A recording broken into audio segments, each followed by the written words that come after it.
I know the DJ. Do you? You gotta 90s baby, stand up. You're coming back cause I'm blowing in it. Pause. I take my craft serious. Get the hell out of here. I don't owe you shit.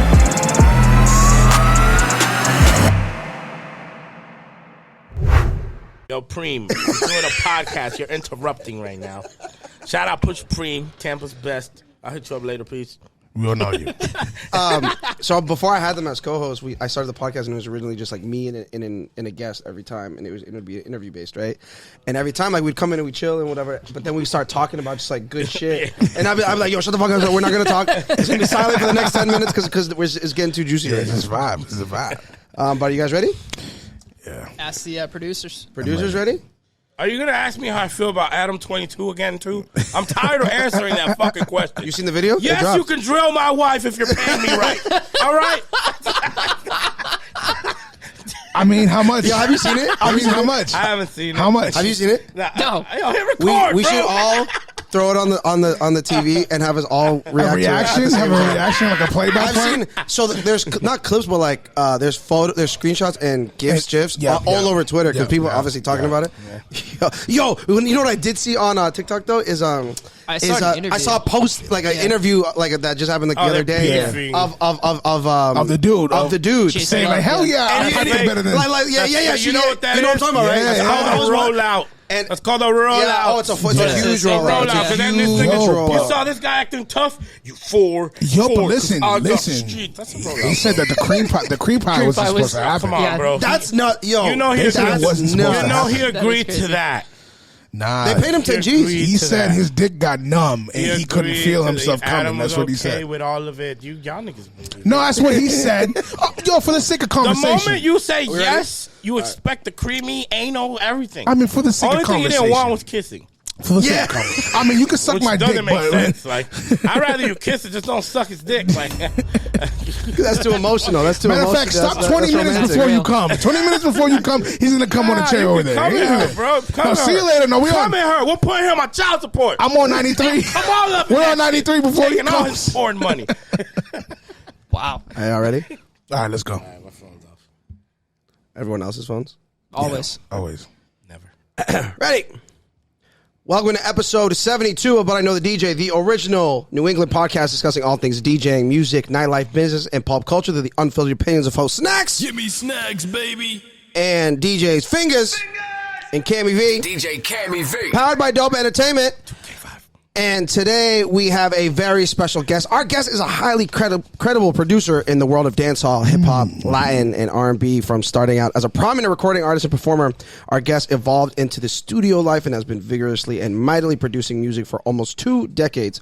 His high standard of service, fast turnaround time, and comprehensive understanding of the music business make him widely popular in all of Boston, New York, Atlanta, Tampa, Rhode Island, Pennsylvania, and Toronto. We welcome Nawlage! Let's go, baby. Hey, shout out to Colleen for all them big words, baby. I love you for that bio. Big, legendary artist. Wow. In New England and beyond, and we're just very happy. This is my first time meeting you. Obviously, I've known you and known about you, known your music for a long time. You don't play my music, though. Yeah, he didn't play it. He was just DJing the crazy stuff. I just played one of your records on the intro. Oh, on the intro. He just down When in Rome. I just played one of your records. You've never seen me play. How do you know? He said it. He never seen me play either. He never seen me play either. You're going to listen to him? Oh, boy. Who's DJing on that? That was me. I thought I'd never seen you play. I just watched you play right now. Valid. No. But all seriousness, man. Knowledge is a true fucking legend when it comes to this dancehall shit, this music shit. I see you carry a lot of careers. We won't say who and when and why. I don't carry people. I'm too lazy for that. But as far as when he's on the track when he comes in, it turns up. We just did a performance last week at Icon. Yep, that was cool. That was pretty dope, man. We did not Saturday practice. Was cool too. Yeah, we didn't practice. And it was like, and people were like, "Yo, that shit was it was fire, man." So how many tracks did you guys do? I don't know, but he 5 played to 6 everybody tracks. else's verse on the song. I'm sitting here like singing other people's verses. Oh, that's where the practice part comes in. That's what the That makes package part's sense. gonna I'm be. like, whatever. I mean, he's boasting it because that was not like that. so on the that was floor, one song. on the- that was the one Fingers- song. Your encore, the worst encore. That was the one song. Fingas was up at the bar grabbing some Hennessy shots. Cut it, Bullshit, bullshit. Because fuck you. Everyone fucking screamed. You want another song? I was like, you want another song? Here's one of my favorites. I dropped it, and the whole place screamed. They did, and then I had to sing someone else's And yes, song. of course. I'ma send you. Why you gotta do my man like that? I'm gonna send you He's the the first receipts verse. when I get. I was the second verse. I know, but he's the first verse. You know you can queue up songs. I know. right? I didn't want to cue that shit up because that was just a classic. It was a classic all the way through. And Nah, because he just re-downloaded them records an hour before. He didn't have the cue points in. Sounds like an alcoholic. I mean, yeah.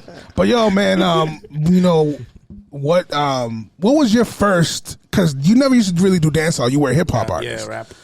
You did a lot of rap. That's where I known you from was rap. Yeah, I grew up liking Jadakiss, so I was like, "Hey, yo, I got Lane Call." You know, like I wanted to be. I could sound just like him. Everything. You could spit. You are a spitter. I mean, it tests, your pen is a test to that. Can you do that?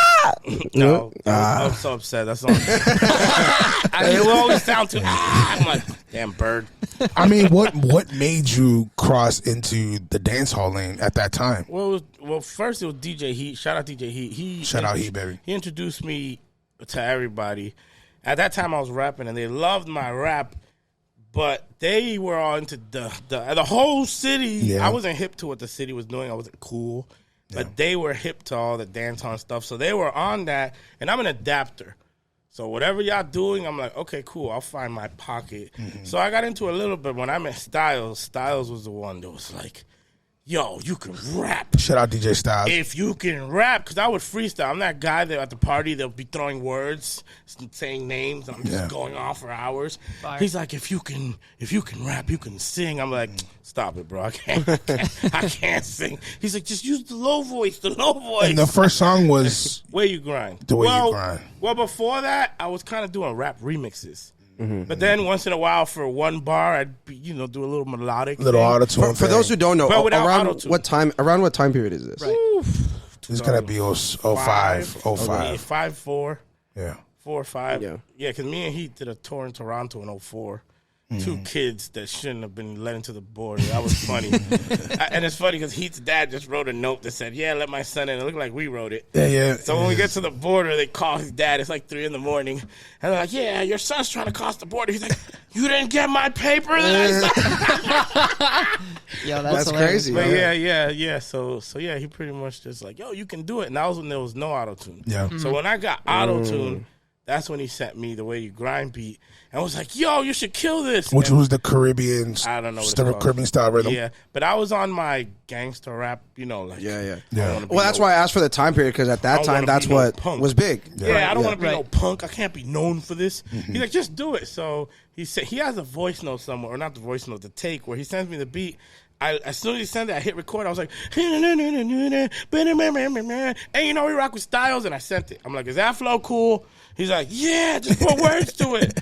She sent it back, and I literally hit record, and I freestyled the whole song. The whole song. Damn, You actually recorded the song And then by I- looking at a picture. Talk I about punched that. it. Oh, yeah, I be doing. He literally looked.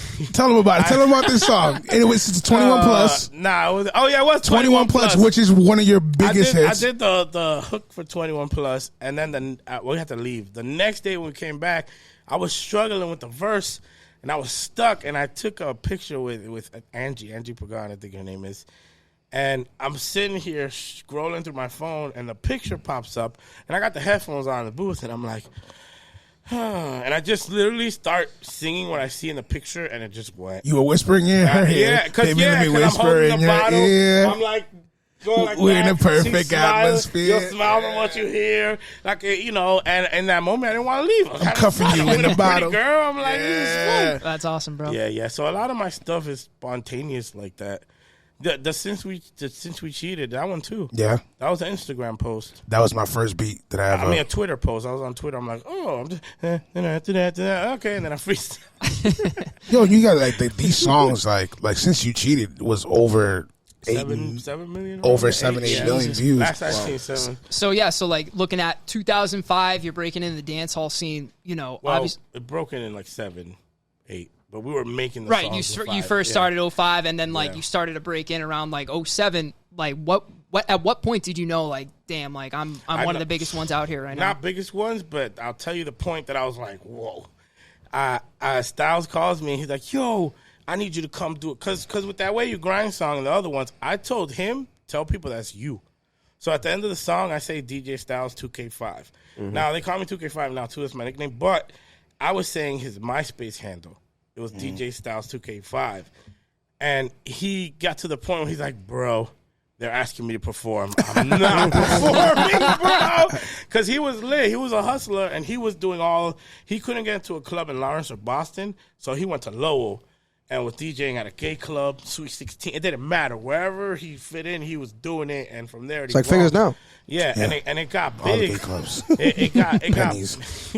Pennies. It got big, and I remember he calls me, yo, because I live in Clearwater, Florida at that time.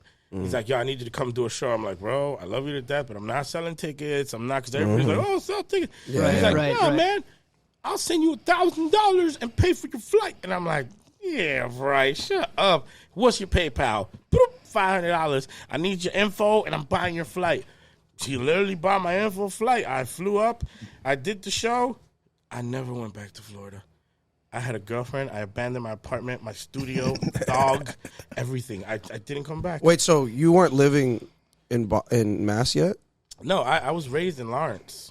Okay, and then you moved to And then Florida, I and then this moved is to you coming Florida back. in 2005. Gotcha. October of 2005. And it was My- for music or for something else? No, with my daughter and my baby mom, just like, I don't know. I don't like Lawrence. I felt like I didn't want to be in a box.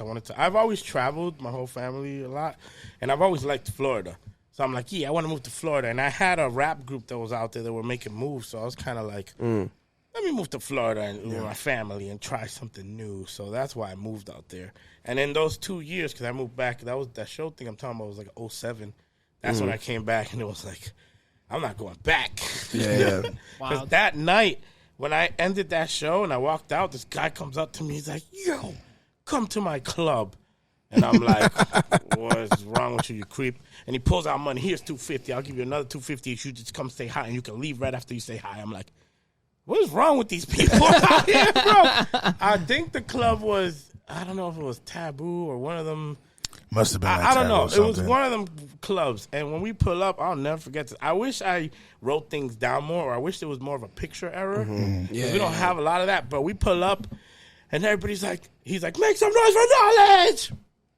I'm like, yo, bro, you still gotta give me that other. Bro, over here. And he's like, yeah. He pulls it out. He's like, yeah, I got you. Don't worry. He goes to the DJ. I don't know what he said, but he must have played the songs. Yo, when he dropped Husband or Wife, Yeah.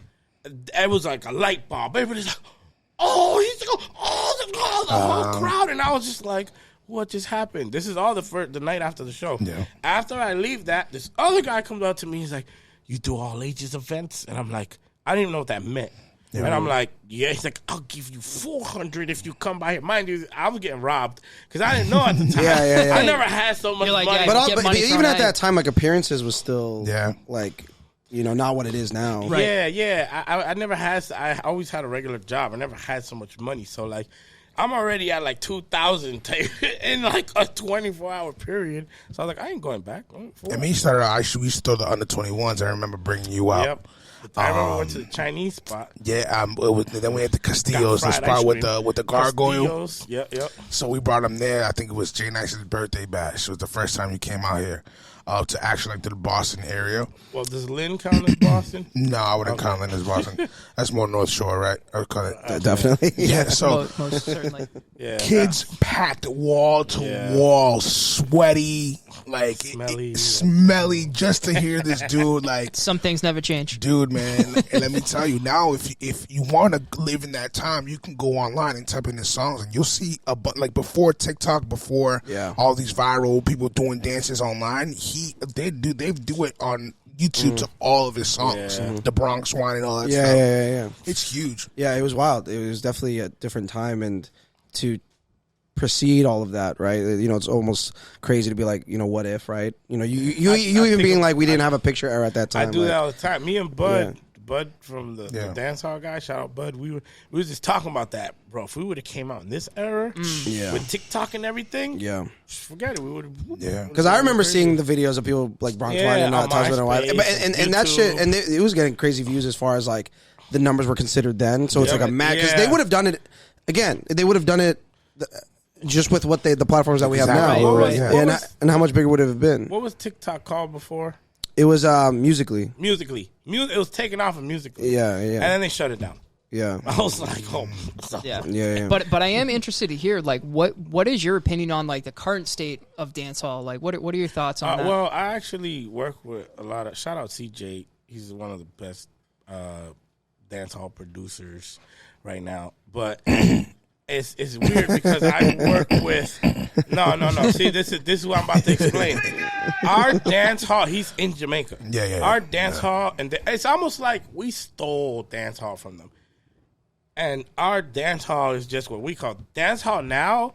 It's like sounds like hip hop. It's not even Afro. It sounds more trap. No, it's the Badman shit. And then a lot of Jamaicans are like, to be honest, dance hall is one of Jamaicans on the song. That's kind of like what dancehall starting to mean. But to us, you come to our little circles, you say dancehall, we're going back to those rhythms and shaking ass. I agree. And I travel a lot. So like the word dancehall, I go to the West Coast, dancehall is Afro. Anything that's on radio that's Afro. And I'm like, that's not dancehall, bro. And then in some areas, dancehall's reggaeton. I'm like, no, that's not, so like, it's like a lot of different But that goes languages. to show of like how those regions, how many, like the kind of people that are in there. Like we have a very good distinction of what those things are because we have these Caribbean communities like in arm's reach. You know what I mean? But you go again, West Coast doesn't have a big Jamaican scene or Haitian and or Puerto Rican Dominican like to be able to make those differences. Yeah, for sure. But even with us, it's off because if I show you what it's called dancehall now, you're not going to call it dancehall.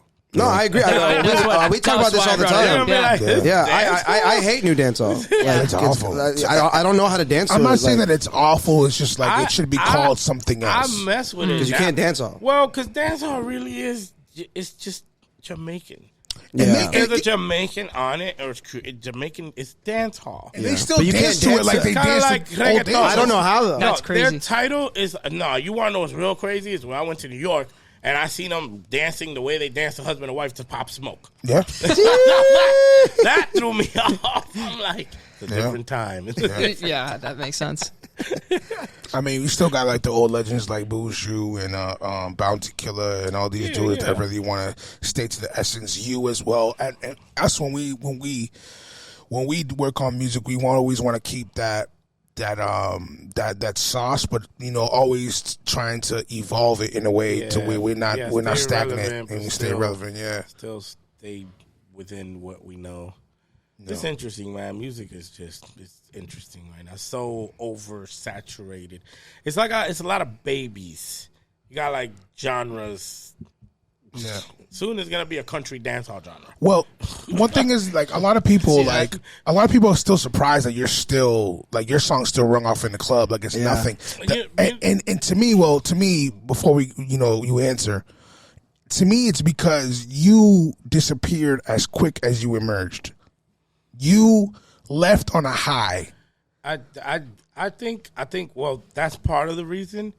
But I also think a big part of the reason is how I move underground. People don't see how I move behind the scenes. A lot of people don't see how I move behind the scenes. So, like I always say this in every podcast. Easy Money always told me, yo, a DJ and your producer is your best friend. Mm-hmm. And I'm so glad because I see a lot of young artists, they don't get it. Yo, play my song. Yeah. No. Yeah. Yo, come out to eat. Chill, I'll give you $100. Word. Show me your favorite songs. Word. You're not saying no to that? Absolutely. If we're at the bar real quick for 5 minutes, y'all, here's $100. Yo, chop it up. What are the hottest songs? I'm just building a relationship. Well, I was going to say, you're speaking my language. You want to, like, hey, I'm like, hey, let's hang out and talk music. Yeah. And then if I'm giving you answers, you're like, I'm a rapper, play my songs. I approach you as a human being, human being to human being, not even talking music. I let you find out. There's a 50 Cent line. He said, if you were smart, you'd be shook at me because I get tired of looking for you. Spray your mama crib and let your ass look for me. So that's what I do. I talk to you. I don't tell you. You know, talking to you is like spraying your mama crib. Yeah. Yep. And then I go do my thing. And when you find out that I'm lit and me and you just killed the show, watch how fast yo, Knowledge, what's good? When we sat down, you never, can I get a dub? What's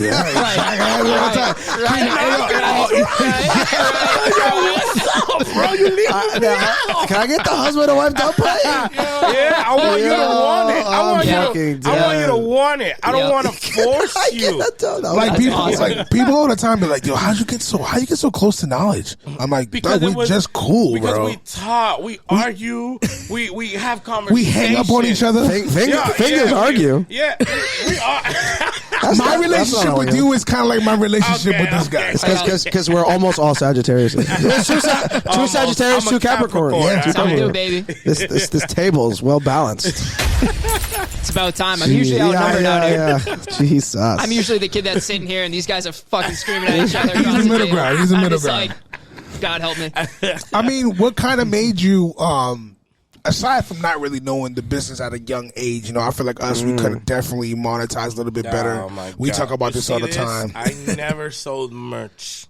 What? Never. All these appearances you were doing? Dude, Biggest that's the way like upcoming artists make the most money. But back in the day, it was so... shows, it's not even that. It's just that I didn't have a person in my ear or my team or on my side that was the fashion guy. That was like, yo, you got to stamp this on the shirt. And anytime someone said stamp it on a shirt, we were ignorant. It's like, no, only we can wear Knowlage shirts. And people would be like, yo, where can I buy one? It didn't click for any of us. But that's the whole, like, when you precede everyone else, when you're one of the first people to do it, like, that's the hardest part. Yeah, you know, you walk so they can run. Yeah, you know, that's and I feel like that can be really, really tough to deal with. Is that tough for you to kind of look back on? No, nothing's tough for me. I don't regret nothing. Like I don't, because the way I look at life is that what you just said. So I take it as knowledge that I can give to the next person. So I like that it happened because that's the way life is. On that one. That's that's the way life is though. That's really the way life goes. Like you gonna learn something, and it's to help him through it. You might buy this, and there's a noise when you hit 4 all the time. Now, when he buys it, you're like, oh, by the way, when you hit 4, it makes some noise. You just helped them. Yeah. You just saved them 10 minutes, 5 minutes, like, you know, troubleshooting. So I don't mind. I don't mind it. I don't mind being a part of the evolution of something and passing it down. A lot of people don't pass it down. Like, I hate those people that I'll play video games with, and they don't tell me how to do the alley-oop.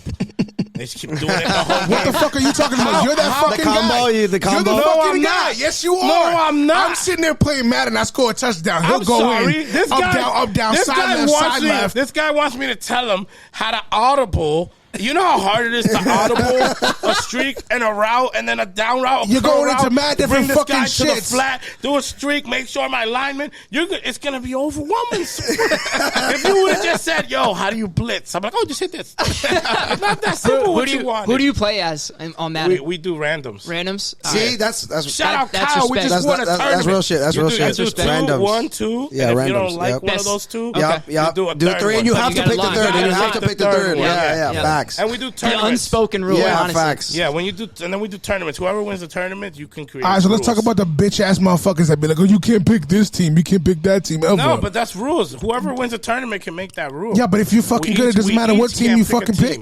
Why does it matter? No, because we each take a team. You know why does it matter? You know he's mad. You know he's mad. I'm not mad. I'm asking. You're mad because Kyle. When you came to visit Mr. FIFA God over here, what do you mean? I got your butt whipped by Kyle. Listen, you're a great seller. And he told you are a great fucking seller. He told you can't take Manchester United or whatever. I said that. Oh, he did. That's why you're mad. He's a bitch. This is a bitch move. Beat you.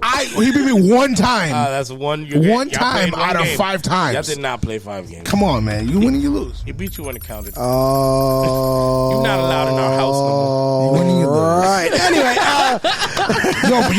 Listen, FIFA gets serious. FIFA gets serious. I have a question. We had Neo on the show last year, and at Neo. Singer? No, the other Neo. Soul Singer Love Song? No, Matrix Neo.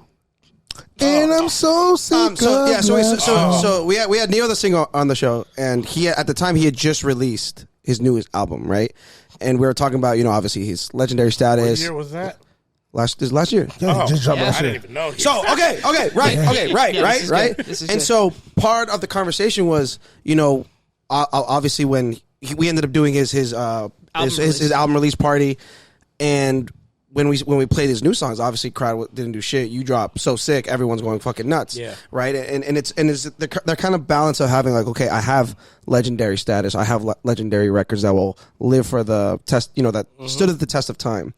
But does it become an issue, annoying, like anything that comes negative about it when that's the stuff that's still getting the reactions that you have to continuously perform years later?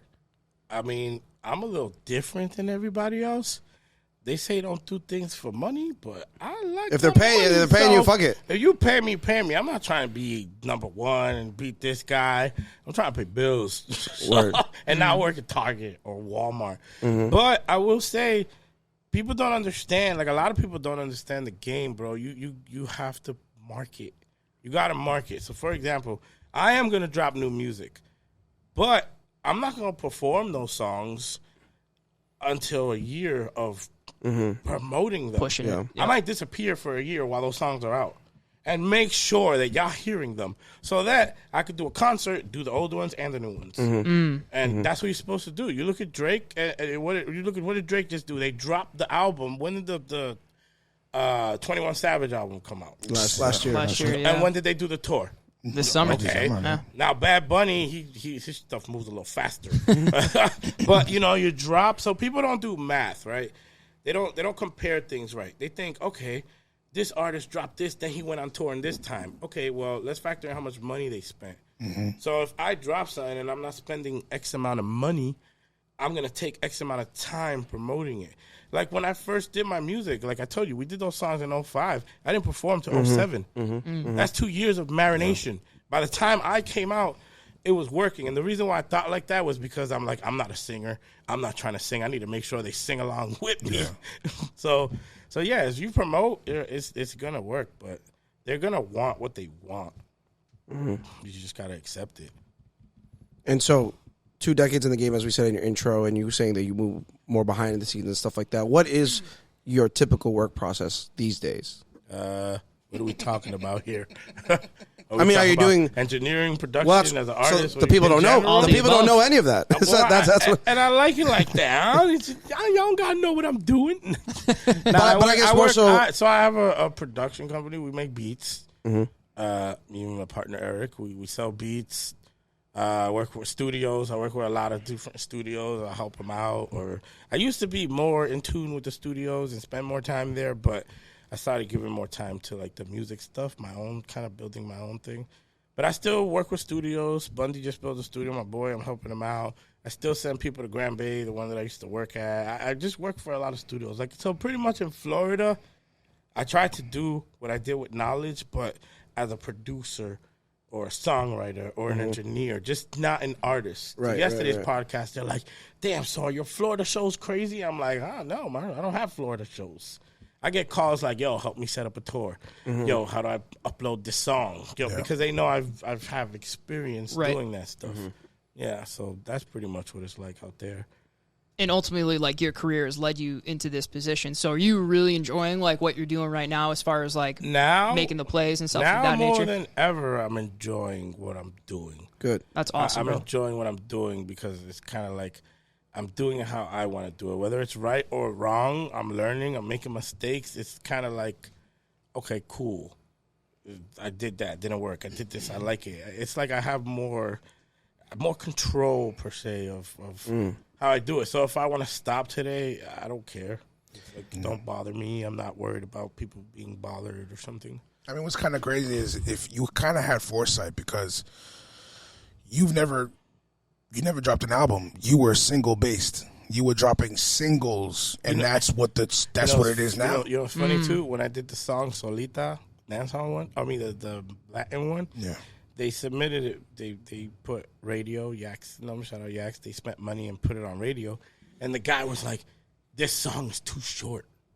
And I was how long was it? And it was 2 minutes and 5 seconds, and I was like, "Short, bro. You do realize that this is what's gonna happen." Like, I understand. For whatever reason, I'm thinking ahead. If everybody's speeding up, there's going to be a point where I was watching the DJs do it already. I only knew the first verse of all these songs. When I hear the second verse, I'll be like, that verse is dope. I've never heard that. How can you not play that verse? Well, you're DJing. You're not going to play the whole song. I won't even say it no more. Like I said, if somebody, some people hit me up to try to get knowledge on music. So he's like, yo, I'll show him the track. He's like, yo, am I getting on the first verse? He's like, no. Yeah, that's like a big thing for me. And I'll ask him, I'm like, why do you? He's like, oh, I want to kind of stay on the first verse, have knowledge come in and be like, I don't care about it, but I'll do it. But I really like you. I won't really push a song like that. It's just like, yo, just because DJs are not playing it past a certain amount of songs. You know what I'm saying? Like even the hip hop ones, unless you really killed it. I remember there there's some. I remember there was a song, 2 Chainz. He had that verse and he killed it. Is it Mercy? Yeah, I think it was one of them that they literally there was a lot of DJs made a verse with him because he killed it. There's a bunch of songs I can think of where you skip to other parts, or they make edits of where it's like XYZ only. They cut everything out, and that's how you know you fucking smashed it. And me as a producer, and like working with him, I'm the guy that likes to beat switch. I like the Timberland at the end, like fucking. He's like, fingers, it's too fucking long. I'm like, no, it's not. It's art. I like that because the people that really vibe with you, they're gonna hear that. Yeah, like I'm a super Drake fan, so like everything 40 or whatever producer does, I'm hearing it all, start to finish. But then there's other artists that they don't get that chance, and once in a while I'll hear a song and be like, damn, that's a fire ending. I thought you heard the album. I skimmed through it. Like, and then like we did one where I'm literally like beatboxing at the end, and like we made a beat around that, and it came out crazy. He's like, but see that right there? That's hot, but it's 3 minutes. We're good. I was like, yo. But that's crazy that you had that foresight back then to be dropping even just singles, and we're actually now working on an album type of format. It's so crazy. Like all the foresight, I always talk about this comes from my dad, my mom and dad. My dad, when I was in 7th grade and 8th grade, he made me work on a model car motor as a science project. And you have to glue it together, pistons, cam, crank, everything. You turn and it moves. And I won the science fair for my class, and I went to the big thing, but I lost there. Yeah. But that was cool. I didn't think nothing of it. Freshman year, she starts buying car parts under my name in my house. Cam, crank, piston. My mom's like, what's all this? I'm like, oh, it's a cam. That's a piston. That's a crank. I'm like, how the hell do I know this stuff? It's my science project, right? Next thing you know, we got a big motor in the garage. Sophomore year, my dad's like, that's your car. That's crazy. Now I have a 1968 Javelin that we built from scratch. Crazy. That's fucking and that was sick. Foresight. So that means that when I was in 6th grade or whatever, my dad must have been like, I can't wait till my son's old enough so I can do this and then do this and do that and do this and do that and do that. So I saw him do it and I saw it succeed. So when I do music thing, that's how I've always moved. Yeah. I've always looked ahead. Like even the thing, like, hey, if I build a relationship with him, when he sees this happen and he's gonna come back and be like, oh, it might take 2-3 years, but it's gonna happen. Like, same thing with music. Like Cardi B and all the New York people. We were hitting up young kids, giving them CDs, and my boy's like, man, you messing with the young kids. I'm like, bro, they're only 4 years younger than me, and I'm only giving them CDs. In 10 years, when they're 25, 24, who's going to be in the club buying bottles? Talk about this and shit. who's going to be getting all booked? the time. Yep. Me, because I know what the future We're still holds. making money off the under 21 days. They're still there. You know what I mean? The kids will always be the future, and it's a repetitive process. So how can you not know what's good? No one realizes the calendar is set up to remind us. Holidays are to remind us. People got to be reminded of Mother's Day, Father's Day. It's just a reminder. So you got a cheat sheet every day. Yep. School starts. When did that person become this?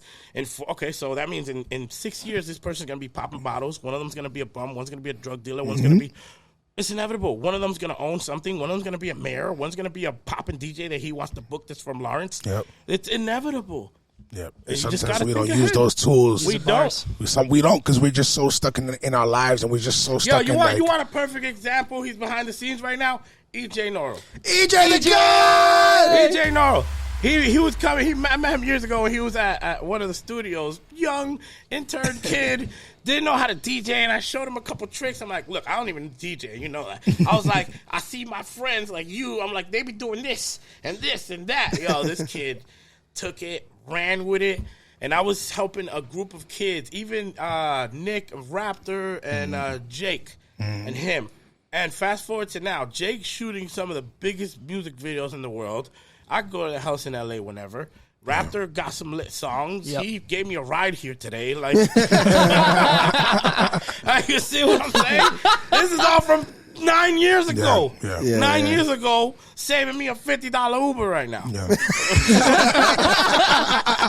Give it up,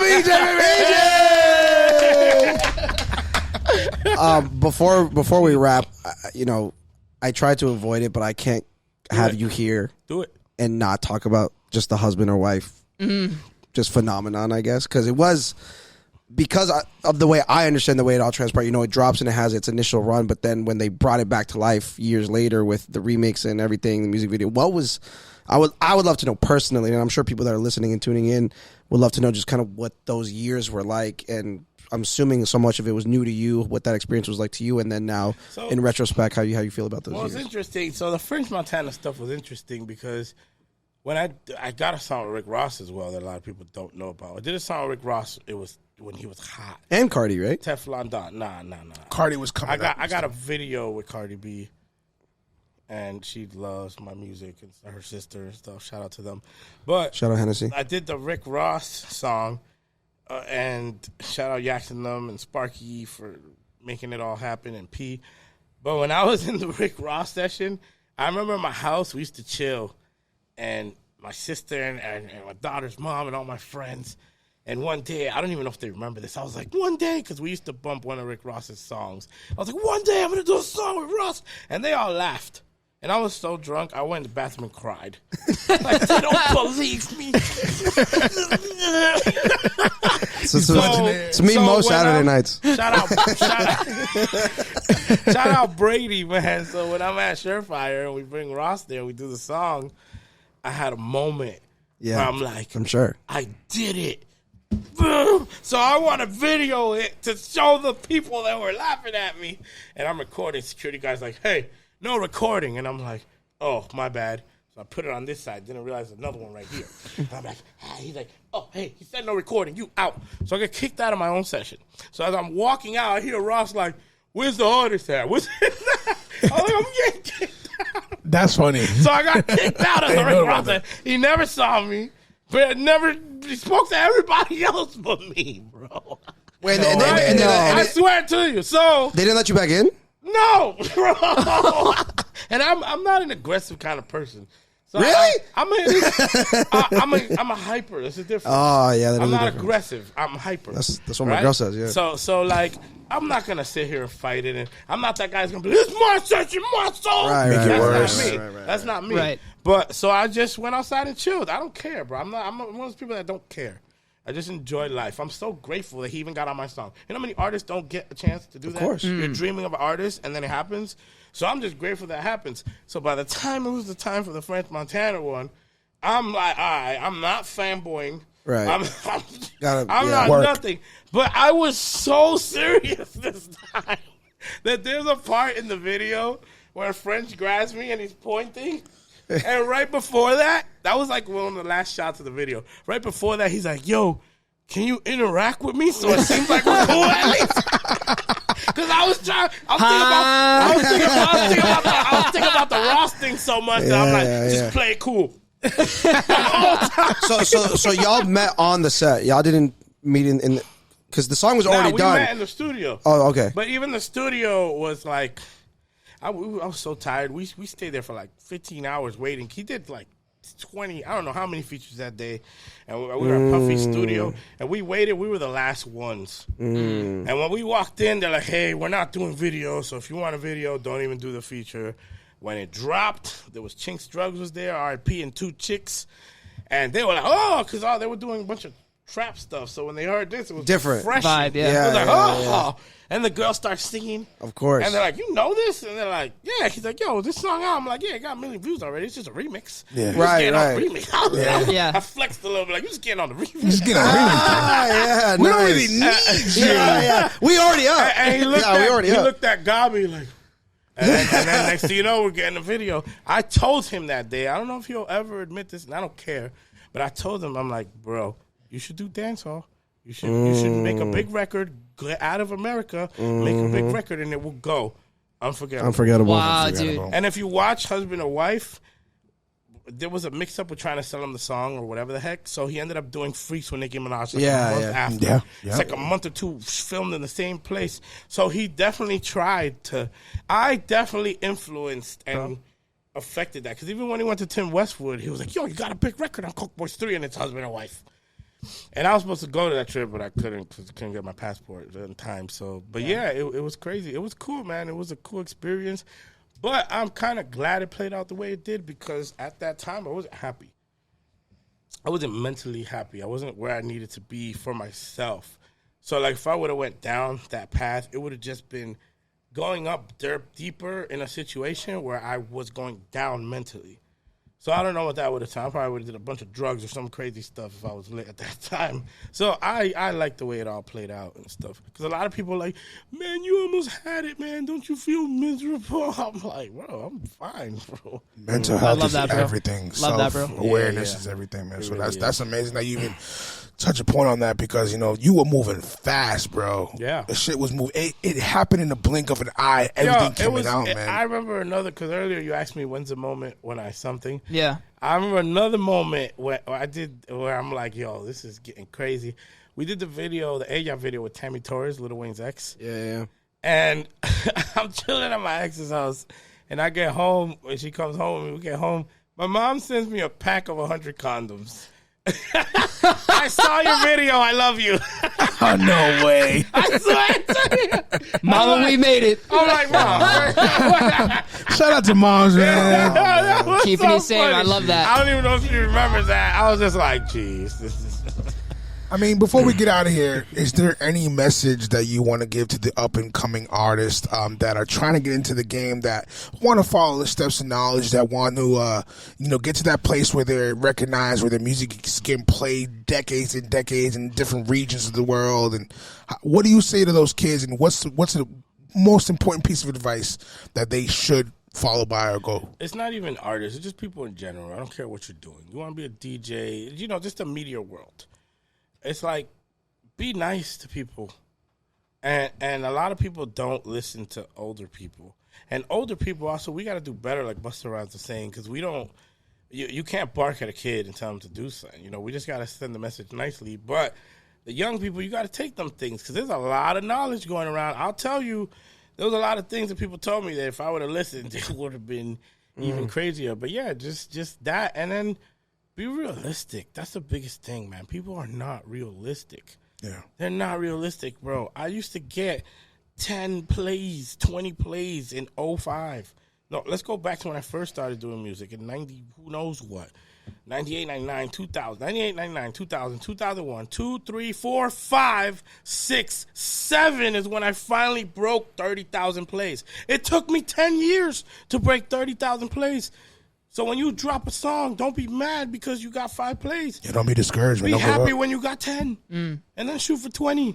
And be happy when you got 20 and shoot for 40. And be happy. Nah, people be seeing this guy doing this and you want to match that. It's like, nah, just stay with what's in front of you. And then another thing is check on your people and check on yourself, man. A lot of people don't want to seek counseling and stuff, but we need it, man.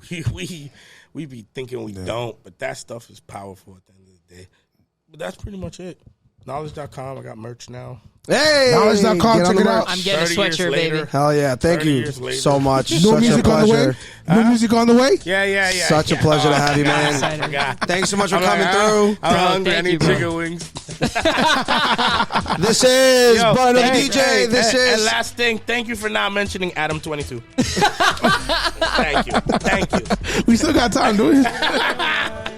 Legend in the game. Yes, sir. Spitting tons of knowledge 2K5 from Nawlage. And we appreciate you having for coming through, actually. And we're lucky to have you. Thanks so much for those who listened. Support them. Nawlage.com. Yes, sir. And we're out here, baby.